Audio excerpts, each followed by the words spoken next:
जय श्री राम। ऐसा कहकर बड़े प्रेम से पैरों पकड़कर सीता जी को साथ भेजने के लिए विनती करके और सुंदर आज्ञा पाकर तब सीता जी समेत सीता जी की माता डेरे को चली। जानकी जी अपने प्यारे कुटुंबियों से जो जिस योग्य था उससे उसी प्रकार मिली।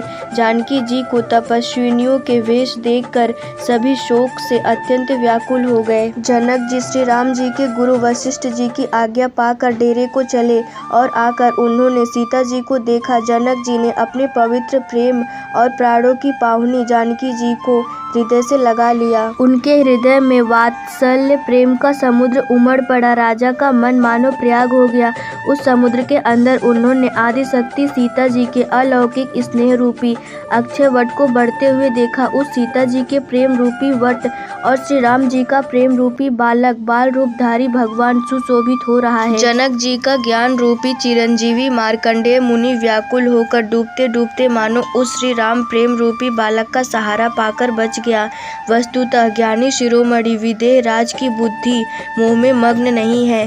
यह तो श्री सीता राम जी के प्रेम की महिमा है जिसने उन जैसे महान ज्ञानी के ज्ञान को भी विकल कर दिया। पिता माता के प्रेम के मारे सीता जी ऐसी विकल हो गई कि अपने को संभाल ना सकी, परंतु परम धैर्यवती पृथ्वी की कन्या सीता जी ने समय और सुंदर धर्म का विचार कर धैर्य धारण किया। सीता जी को तपस्विनी वेश में देखकर जनक जी को विशेष प्रेम और संतोष हुआ। उन्होंने कहा, बेटी तूने दोनों कुल पवित्र कर दिए। तेरे निर्मल यश से सारा जगत उज्जवल हो रहा है, ऐसा सब कोई कहते हैं। तेरी कीर्ति रूपी नदी देव नदी गंगा जी को भी जीत कर जो एक ब्रह्मांड में बहती है करोड़ों ब्रह्मांडों में बह चली है। गंगा जी ने तो पृथ्वी पर 3 ही स्थान हरिद्वार, प्रयागराज और गंगा सागर को बड़ा तीर्थ बनाया है, पर तेरी इस कीर्ति नदी ने तो अनेकों संत समाज रूपी तीर्थ स्थान बना दिए हैं। पिता जनक जी ने तो स्नेह से सच्ची सुंदर वाणी कही, परंतु अपनी बढ़ाई सुनकर सीता जी मानो संकोच में समा गई।